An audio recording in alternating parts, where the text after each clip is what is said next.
Pembacaan firman Tuhan hari ini terambil dari Ibrani pasal yang ke-12, ayat yang pertama sampai dengan ayat yang kelima. Nasihat supaya bertekun dalam iman. Karena kita mempunyai banyak saksi, bagaikan awan yang mengelilingi kita, marilah kita menanggalkan semua beban dan dosa yang begitu merintangi kita, dan berlomba dengan tekun dalam perlombaan yang diwajibkan bagi kita.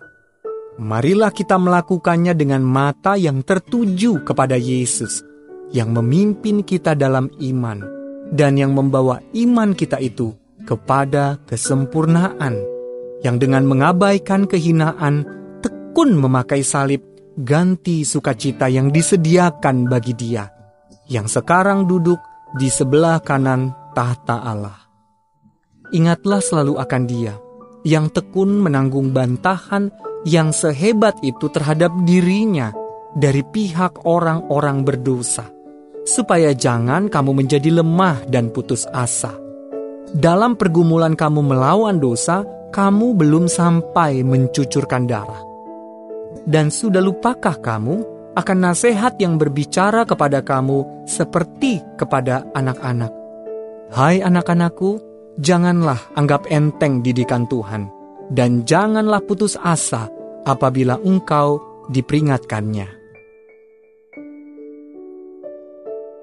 Demikianlah pembacaan firman Tuhan, dan yang merupakan ayat emas untuk kita renungkan bersama terambil dari Ibrani pasal yang ke-12 ayat yang pertama. Marilah kita menanggalkan semua beban dan dosa yang begitu merintangi kita, dan berlomba dengan tekun dalam perlombaan yang diwajibkan bagi kita. Berdasarkan ayat tadi, saya ajak saudara untuk mendengarkan renungan yang berjudul Terbebani. Sahabat ODB yang dikasihi Kristus, tanggal 10 Agustus tahun 1628 adalah hari yang kelam dalam sejarah Angkatan Laut. Pada hari itu, sebuah kapal perang kerajaan Swedia, Vasa, diluncurkan untuk menjalani pelayaran perdananya. Setelah menempuh proses pembangunan selama 2 tahun, dengan dilengkapi hiasan yang megah dan membawa persenjataan sebanyak 64 buah meriam, kapal perang kebanggaan Angkatan Laut Swedia itu tenggelam hanya dalam jarak 1 mil setelah bertolak ke laut. Apa yang salah? Beban yang berlebihan menyebabkan kapal itu terlalu berat untuk layak berlayar. Kelebihan beban telah membuat Vasa karam di dasar laut. Sahabat ODB yang dikasihi Kristus, kehidupan iman sebagai seorang Kristen juga dapat terbebani oleh beban yang terlalu berat. Untuk mendorong kita terus maju dalam perjalanan iman kita, Kitab Ibrani mengatakan, marilah kita menanggalkan semua beban dan dosa yang begitu merintangi kita, dan berlomba dengan tekun dalam perlombaan yang diwajibkan bagi kita. Marilah kita melakukannya dengan mata yang tertuju kepada Yesus, yang memimpin kita dalam iman dan yang membawa iman kita itu kepada kesempurnaan. Sama seperti kapal yang dihias dengan megah itu, kita memang dapat menunjukkan kepada orang lain penampilan luar yang mengesankan. Namun jika hati kita masih terbebani oleh dosa, hal itu akan dapat menggagalkan ketekunan iman kita.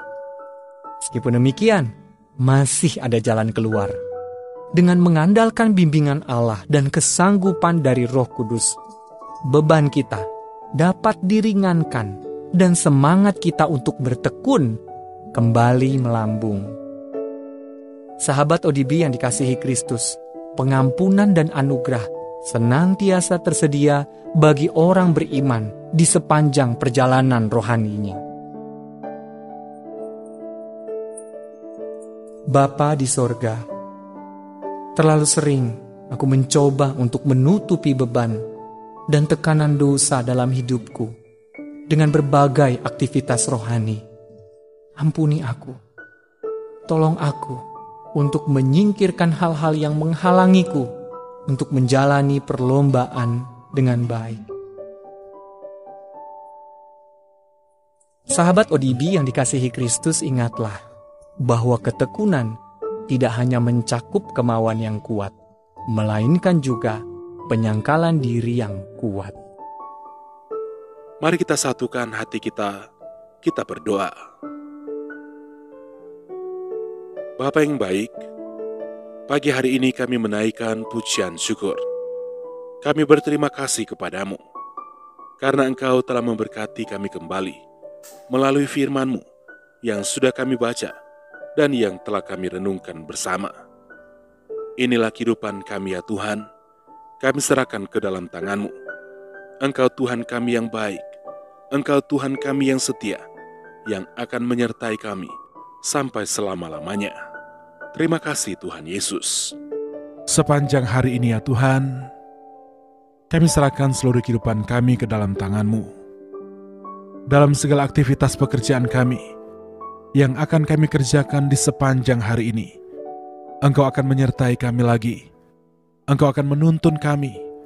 Engkau akan membuat berhasil apapun yang kami kerjakan. Dan Engkau Tuhan sumber berkat.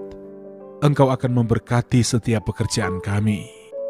Inilah yang menjadi doa kami pada pagi hari ini. Engkau Tuhan yang selalu mendengar, dan Engkau pasti akan menjawab setiap permohonan doa kami yang sudah kami naikkan kepadamu. Di dalam nama Tuhan Yesus Kristus. Haleluya. Amin.